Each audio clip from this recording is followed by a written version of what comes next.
senzația că eu sunt vreun prost? Ai senzația că eu sunt atât de idiot încât să nu-mi dau seama că voi ați pus un panou dintre ăla în care ați agăsat niște poze astfel încât e evident că exact ăia de pe panou vor veni până la final toți? Păi ce prostul lumii? Bună seara mai întâi. Bună seara mai Am întâi. intrat un pic așa, sincer să spun, pentru Delia. Pentru că dau foarte greu din ei. Așa, știu că soțul ei este impresariat și vreau ca Delia... Impresar, nu impresariat. Impresar. Da? Așa, și vreau să organizez un spectacol la Sala Palatului.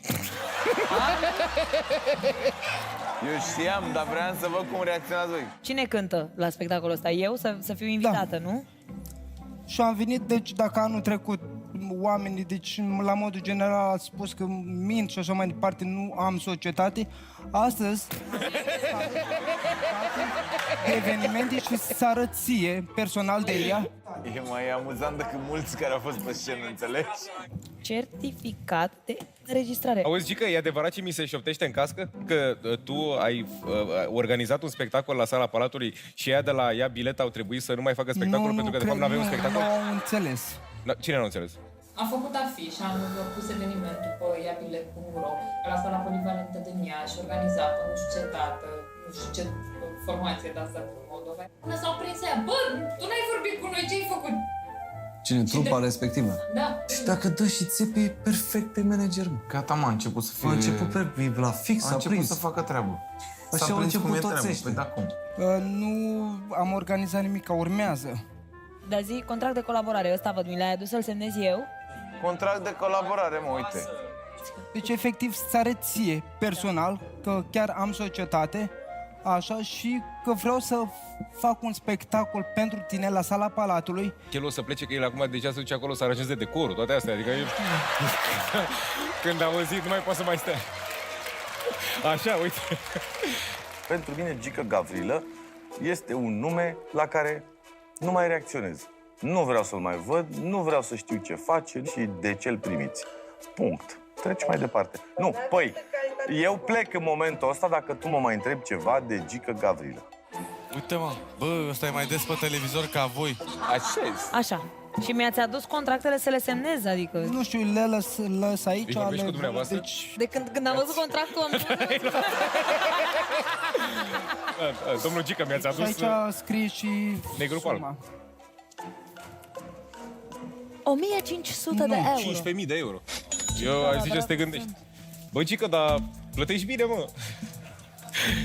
15.000 de euro? Da, mă, mai e un zero aici de la trecut cam... Dar ai făcut un calcul înainte? Adică... Stai puțin, că nu sunt sigură. E 1500 sau 15.000? Am zis bine 15.000. Delia s-a uitat la sumă. Normal că s-a uitat. Păi e primul lucru la care te uiți. Orientat băiatul. Nu, frate, știi. A plusat. Ba, că... A. Ea ce trebuie să facă? Basic să cânt. Câte piese? Câți artiști? În afară de tine mai sunt încă 3 artiști. Să enumerăm, zic. Nu, pentru că e confidențial. Bine, mă, Gică, băi. Ținte tare, mă, băiete. Nu pot să particip la un eveniment la care sunt trecută pe afiș fără să știu cine mai cântă în acea seară. Numele mă interesează. Domnul Ioan Chirilă și el, El ce face? prezintă... Are deja prezentator. Stai puțin, deci Ion Chirilă prezintă ce?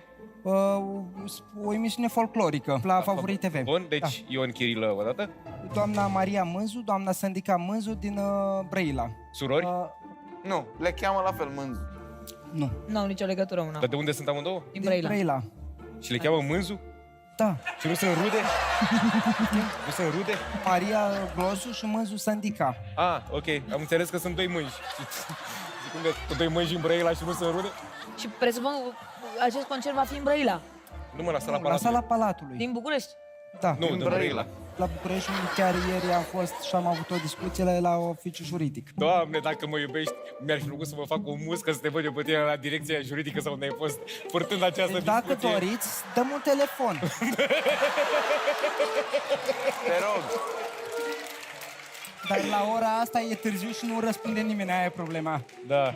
Calminteri erau toți pe telefoane. Sună Cică, sună Cică!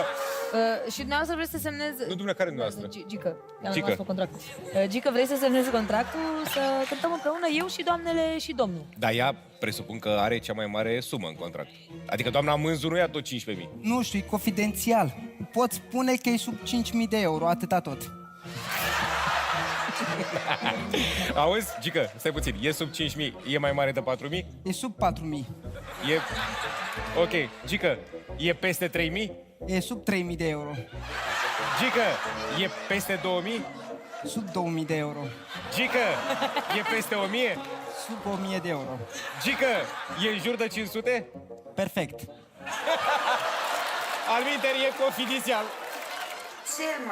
Cel mai bun a fost confidențialitatea salariului doamnei Embrăila. Și așa trebuie să și rămână. Confidențial.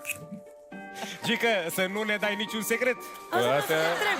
Dar pe Mihai Bendeac, de ce nu vrei să-l pui pe afiș? Pentru că el îți va vinde toate... Acolo sunt 2 contracte. Oh! Dați.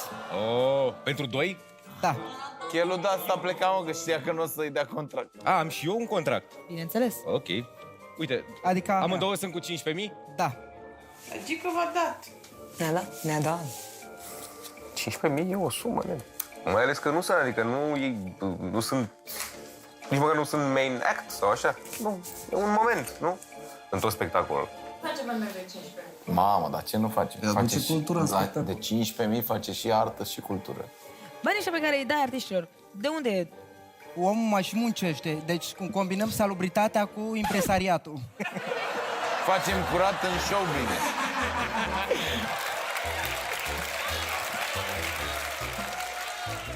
Serios? Așa scrie în condiție, nu m-am uitat. Adică el, din 15.000 el ia 7.500? Nu ne-a zis nimic de niciun procent. A zis că suma asta vine întreagă la noi. Până la urmă, ce răspuns ai primit de la Sala Palatului? Că asta e foarte important, adică ne bazăm pe ceva. Sau? Avem data liberă, pe ce dată ar fi Pe concertul? data de 39 iulie. 39? 39 iulie. Pe 39 sunt liber. Serios. Chiar nu mi-am pus nimic. Nu, 31, 30, 31, 32 iulie nu există. Eu prost. Există 1 august. Când toată lumea e plecat la mare și la munte, da, Mihai? Dar pe, dar pe 31 nu-i plecată? Nu, A, toată lumea pleacă pe 1 august. da. Noi o să luăm în considerare contractul lui Răzvan pentru aprobare. Suma, bă, mi se pare ok, decentă. 15.000, ok, nu e tot spectacolul cu noi. Bravo, frate, uite.